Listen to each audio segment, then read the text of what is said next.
it on the 2-yard line. So what are you thinking as a coach? Do I risk it? Do I go for it here? Do I try and gain a strategic advantage and maybe go for too early? That's what people are wondering about. Come on, let's go! At their own 25-yard line.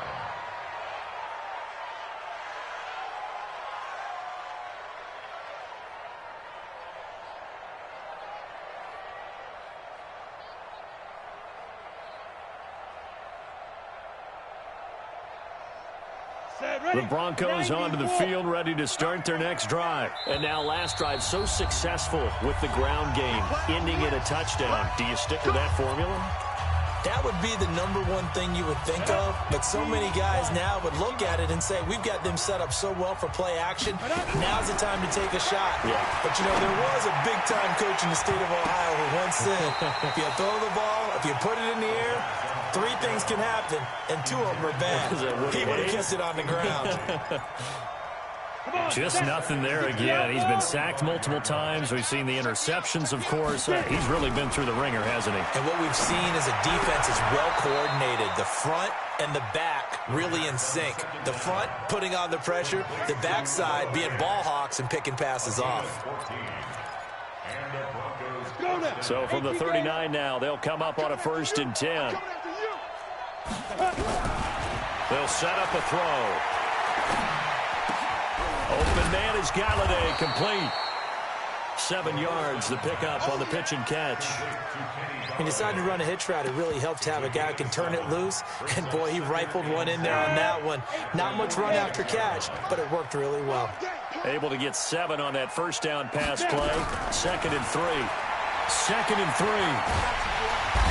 Nowhere to escape, and he goes down. Cleveland Farrell make that now 8 sacks for him on the season. We've been around this league for a while, and many coaches never pull their starting quarterback, almost no matter the situation. In this case, though, I think he's got to make a decision. He's taking a pretty good beating out there. Yeah, with the deficit, maybe not wanting to risk an injury. Now on 3rd and long, they'll look to throw. And he'll get that to Michel, complete. And he's going to be taken down here still a couple yards short of the 1st. It'll be a pickup of 14, but they're still a little bit short as it brings up 4th. They'll look to throw. He's got a man. It's Sutton. That's complete.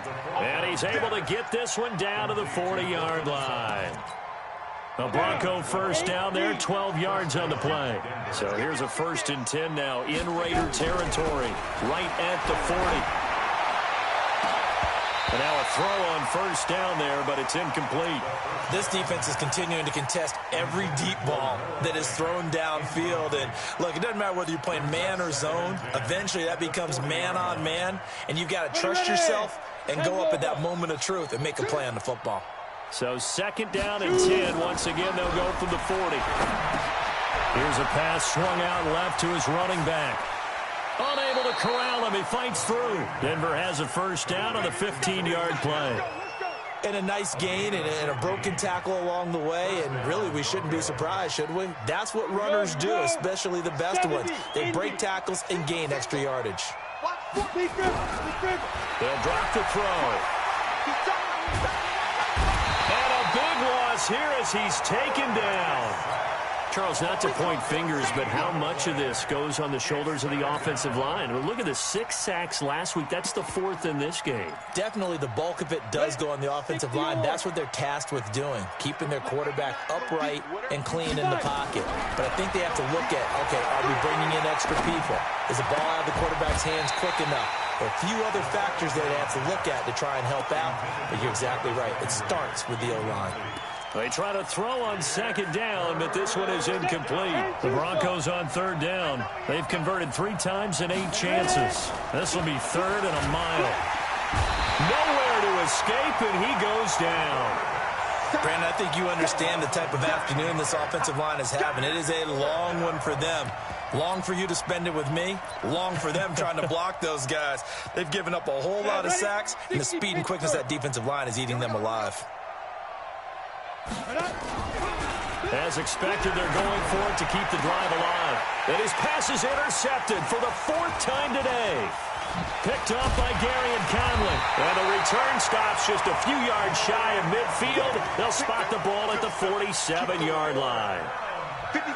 The Raider offense set to get this drive started. That turnover might just about do it. Here, 4th quarter, the lead that you've got, they can just run the football, run the clock. He's got a convoy, and he might be gone. And touchdown! A big play there. His 6th touchdown of the season. And the Raiders able to extend that advantage. Elliott on for the extra point. When you know you've got a home run hitter on your side of the ball, and you know that he can score from anywhere on the field, it usually inspires the rest of the guys to do their jobs even better. That resulted in a lot of great blocks downfield because they knew if they gave him space, he could do exactly what he did, put the ball in the end zone. Now after the touchdown, here's Elliott on to kick it away. This is taken at the 3. And nice work on the return as they'll start their drive just past the 30-yard line. At their own 31-yard line. The Broncos onto the field ready to start their next drive. And there are parts of their last drive they'd like to emulate. And, of course, they'd like to forget the ending, the interception. Nowhere to escape, and he goes down. That right now, that's a defeated team out there. I think you can see it totally in their body language. Hands on hips, heads low. It's just been a struggle from the start. Yeah, this team has been thoroughly beaten right from the word go. And my goodness, another interception. Picked off near the 42. And he's able to take this one back to the 36-yard line. Gosh, you add up last week and this week now, that's 9 interceptions in this 2-game stretch, and we're not done here. It's almost as if they can't even believe their eyes. Or maybe, partner, is the confidence level in him so high that they believe he'll get out of it and make plays for them to win a game. Well, they've said they believe in him. That's being tested right here. The penalty moves him into the red zone here on 1st and 10. They'll run with Geis, and he'll wind up losing yardage here back at the 21-yard line. Call it a full 3 yards in the wrong direction there. Brings up 2nd down.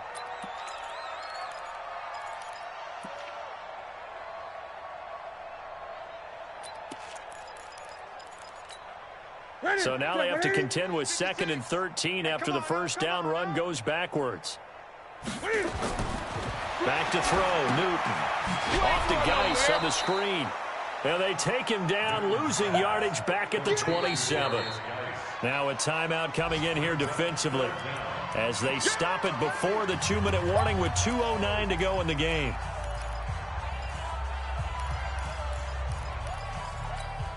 The chance of wasting this great starting field position, a real threat. This is 3rd and long. Throwing is Newton. Oh, it's a screen pass. That's complete. But he doesn't quite make it, taking it within an eyelash. Dropped at the 1.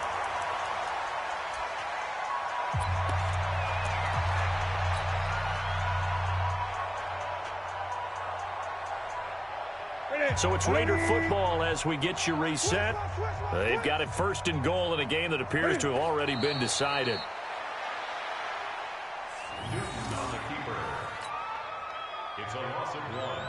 Brings up 2nd and goal at the 2-yard line.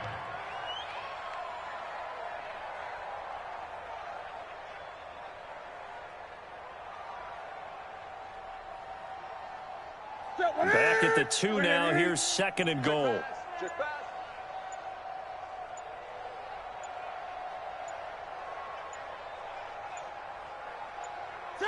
The defense can stop it twice more as they take a knee here.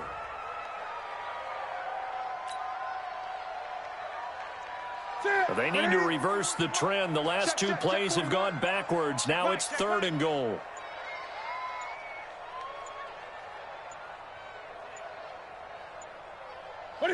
The defense can stop it twice more as they take a knee here.